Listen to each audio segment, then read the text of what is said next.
শত্রু যদি বাইরে থাকে আপনি সাবধান হতে পারেন, কিন্তু শত্রু যদি নিজের ঘরের ভেতরেই থাকে তাহলে ধ্বংস শুধু সময়ের ব্যাপার। কারণ বাইরের শত্রু আপনাকে আঘাত করার আগে প্রস্তুতি নেয়, কিন্তু ঘরের শত্রু আপনাকে ভাঙে হাসতে হাসতে, আপনাকে শেষ করে বিশ্বাসের আড়ালে। আজকের এই ভিডিওটি কোনো গল্প নয়, কোনো বানানো কথা নয়, বরং বাস্তব জীবনের সেই কঠিন সত্য যা হাজারো মানুষ বুঝতে পারে তখনই যখন সব শেষ হয়ে যায়। অনেকেই বলে আমার সর্বনাশটা হঠাৎ করে হলো, কিন্তু বাস্তবে কোনো ধ্বংসই হঠাৎ করে হয় না। ধ্বংস শুরু হয় ঘর থেকেই। আজ আমরা কথা বলবো, শত্রু যদি বাড়ির মানুষ হয়, যদি আত্মীয় হয়, যদি নিজের রক্তের কেউ হয়, তাহলে জীবনে বেঁচে থাকতে হলে কোন তিনটি কাজ আপনাকে করতে হবে, না হলে নিশ্চিত ধ্বংস আপনাকে অপেক্ষা করছে। এই ভিডিওটি শুধু শোনার জন্য নয়, এই ভিডিওটি বোঝার জন্য, মনে রাখার জন্য এবং সময় থাকতে সিদ্ধান্ত নেওয়ার জন্য। আপনি যদি মনে করেন আপনার আশেপাশে সবাই ভালো এবং আপনার সবাই মঙ্গল চায়, তাহলে এই ভিডিওটি আপনার জন্য সবচেয়ে বেশি প্রয়োজন। কারণ ইতিহাস বলে সবচেয়ে বড় বিশ্বাসঘাতকতা আসে সবচেয়ে কাছের মানুষের কাছ থেকেই। এই ভিডিওর প্রতিটি কথা এমনভাবে বলা হবে যা হয়তো শুনতে কষ্ট লাগবে, কিন্তু বাস্তবতা কখনোই আরামদায়ক হয় না। আপনি যদি সত্য জানতে চান, যদি নিজের জীবন, সম্মান, পরিবার ও ভবিষ্যৎ বাঁচাতে চান, তাহলে ভিডিওটি শেষ পর্যন্ত দেখবেন। ভিডিও শুরু করার আগে ছোট্ট অনুরোধ, যদি এই ধরনের বাস্তবধর্মী জীবন বদলে দেওয়ার কথা ভালো লাগে, তাহলে এখন এই ভিডিওতে একটি লাইক দিন। কারণ আপনার একটি লাইক আমার এই ধরনের কঠিন সত্য আরও মানুষের কাছে পৌঁছে দিতে অনুপ্রেরণা দেয়। নিচে কমেন্ট করে জানান, আপনি কি কখনো ঘরের মানুষের কাছ থেকে আঘাত পেয়েছেন? আপনার একটি কমেন্ট হয়তো আরেকজন মানুষকে সচেতন করে তুলবে। আর ভিডিওটি শেয়ার করুন আপনার সেই মানুষদের সাথে যাদের আপনি ভালোবাসেন, কারণ সতর্কতা কখনো ক্ষতি করে না। আমার চ্যানেল সমীরণ কথাতে নতুন হয়ে থাকলে তাহলে এখনই সাবস্ক্রাইব করে বেল আইকনে ক্লিক করুন, যাতে এমন বাস্তব, অনুপ্রেরণামূলক ও চোখ খুলে দেওয়া ভিডিও আপনি কখনো মিস না করেন। আজকের আলোচনার প্রতিটি লাইন হয়তো আপনার জীবনের কোনো না কোনো ঘটনার সাথে মিলে যাবে। আর যদি মিলেও যায় তাহলে অবহেলা করবেন না, কারণ অবহেলাই মানুষের সবচেয়ে বড় শত্রু। চলুন দেরি না করে শুরু করা যাক সেই তিনটি কাজ যা আপনাকে ঘরের শত্রুর হাত থেকে বাঁচাবে, নইলে ধ্বংস নিশ্চিত। নাম্বার 1, ঘরের শত্রুর সামনে কখনোই নিজের দুর্বলতা, পরিকল্পনা ও ভবিষ্যতের কথা প্রকাশ করবেন না। বেশিরভাগ মানুষ মনে করে যেহেতু সে আমার আপন, আমার রক্ত, আমার আত্মীয়, তাই তার কাছে সব কথা খুলে বলা যায়। কিন্তু এখানেই মানুষ জীবনের সবচেয়ে বড় ভুলটি করে। মনে রাখবেন, শত্রু কখনো শুরুতে শত্রু হিসেবে আসে না, সে আসে শুভাকাঙ্ক্ষী হয়ে, সহানুভূতিশীল এবং সবচেয়ে আপন মানুষ সেজে। আপনি যখন নিজের কষ্ট, আর্থিক সমস্যা, পারিবারিক দুর্বলতা, ভবিষ্যৎ পরিকল্পনা কিংবা জীবনের গোপন সিদ্ধান্তগুলি ঘরের মানুষের কাছে খুলে বলেন, তখন আপনি অজান্তে নিজের হাতে নিজের বিরুদ্ধে অস্ত্র তুলে দেন।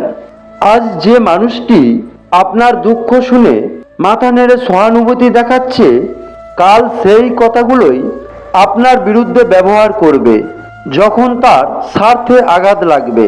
বাস্তবতা হলো, মানুষ ভালো থাকে যতক্ষণ পর্যন্ত আপনি তার প্রয়োজনে লাগবেন।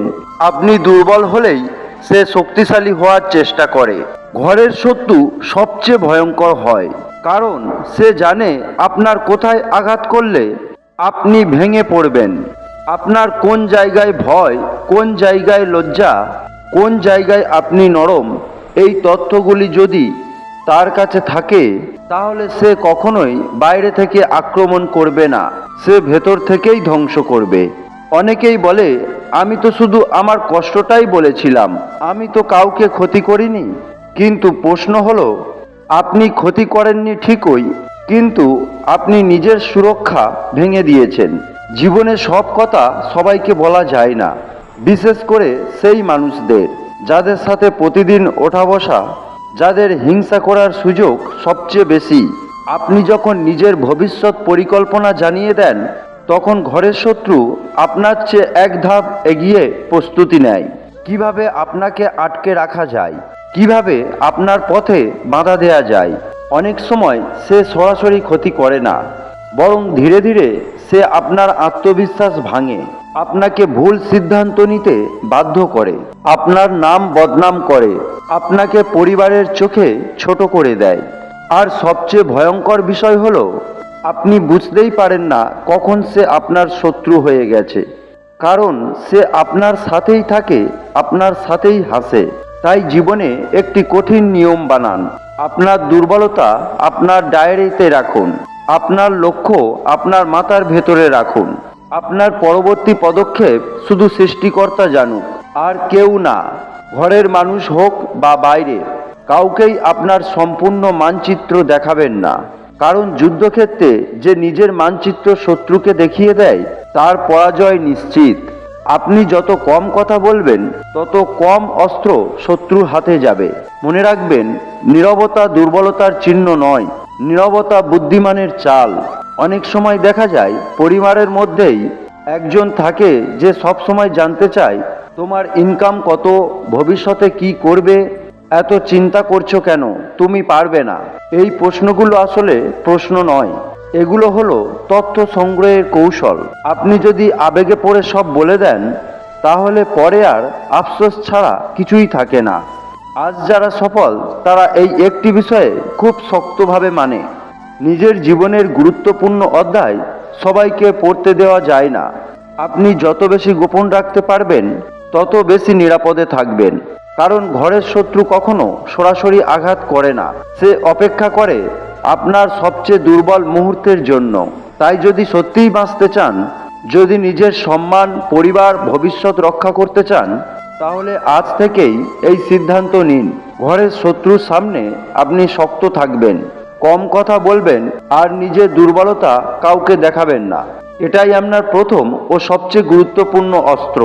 নাম্বার 2, ঘরের শত্রুর সাথে আবেগ নয়, সীমা তৈরি করুন এবং প্রয়োজনে বেশি সম্পর্ক রাখবেন না। বেশিরভাগ মানুষ ধ্বংস হয় এই জায়গাটায় এসে, কারণ তারা ভাবে সে তো আমার আপন মানুষ, তার সাথে দূরত্ব কিভাবে রাখবো, মানুষ কি বলবে, আত্মীয়তা নষ্ট হয়ে যাবে। এই ভয়গুলোই আসলে ঘরের শত্রুর সবচেয়ে বড় শক্তি। মনে রাখবেন, যে মানুষ আপনার ক্ষতি করার মানসিকতা রাখে, সে আপনার আত্মীয়, রক্ত সম্পর্ক বা পারিবারিক পরিচয় কোনো কিছুকেই সম্মান করবে না, সে শুধু সুযোগ খুঁজবে। আপনি যদি আবেগের কারণে সীমা টানতে না পারেন, তাহলে সে ধীরে ধীরে আপনার জীবনের প্রতিটি জায়গায় হস্তক্ষেপ করবে।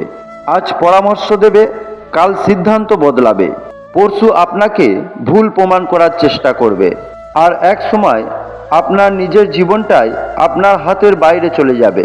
ঘরের শত্রু কখনো আপনাকে একদিনে ধ্বংস করে না, সে ধীরে ধীরে আপনার স্বাধীনতা কেড়ে নেয়, আপনার সিদ্ধান্ত নেওয়ার ক্ষমতা দুর্বল করে দেয়, ও আপনাকে নিজের উপর সন্দেহ করতে শেখায়। আপনি যদি লক্ষ্য করেন, কোনো ঘরের মানুষ সবসময় আপনার কাজে নাক গলায়, আপনার সাফল্যে খুশি না হয়ে প্রশ্ন তোলে, আপনার ব্যর্থতায় গোপনে আনন্দ পায়, তাহলে বুঝে নিন সেখানে আবেগ নয়, সীমা দরকার। সীমা মানে সম্পর্ক ছিন্ন করা নয়, সীমা মানে প্রয়োজনের জায়গা নির্ধারণ করা।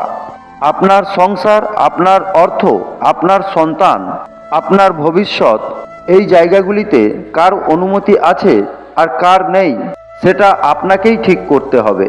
কারণ আপনি যদি নিজের দরজা খুলে দেন, তাহলে পরে কাউকে দোষ দেওয়ার সুযোগ থাকবে না। অনেক মানুষ বলে, আমি তো ভালো ব্যবহার করি, আমি তো কারোর খারাপ চাই না। কিন্তু বাস্তবতা হলো, ভালো মানুষই সবচেয়ে বেশি ব্যবহার হয়। ঘরের শত্রু জানে আপনি নরম, আপনি প্রতিবাদ করেন না, তাই সে সীমা ছাড়িয়ে কথা বলে, অপমান করে, সিদ্ধান্ত চাপিয়ে দেয়। আপনি যদি একবারও স্পষ্ট করে না বলেন এখানে পর্যন্তই, তার বেশি না, তাহলে সে প্রতিদিনই এক ধাপ করে এগোবে। সম্পর্ক টিকিয়ে রাখার নামে নিজের সম্পর্ক বিসর্জন দেয়া, ধর্ম, বাস্তবতা, জীবন সব জায়গাতেই একটি কথা পরিষ্কার, জুলুম সহ্য করা গুনাহের সমান। ঘরের শত্রুর সাথে অতিরিক্ত ওঠা বসা, অকারণ হাসি ঠাট্টা, অপ্রয়োজনীয় কথা বলা, এগুলো আসলে তাকে আরও সাহসী করে তোলে। সে ভাবে তুমি কিছুই বলবে না, তাই সে আরও গভীরে আঘাত করার প্রস্তুতি নেয়। আপনি যদি দেখেন কারো উপস্থিতির পর আপনার মন ভারী হয়ে যায়, আপনার আত্মবিশ্বাস কমে যায়, আপনার জীবনে অশান্তি বাড়ে, তাহলে বুঝে নিন সেই সম্পর্ক আপনার জন্য বিষের মতো কাজ করছে। তাই সেই সব সম্পর্ক থেকে আপনি সবসময় দূরে থাকার চেষ্টা করুন, কারণ আপনার জীবন মূল্যবান। ক্ষতি হয়ে গেলে আপনারই হয়ে যাবে। প্রিয় দর্শক বন্ধু, আজ এই পর্যন্তই। দেখা হবে পরবর্তী ভিডিওতে। ধন্যবাদ।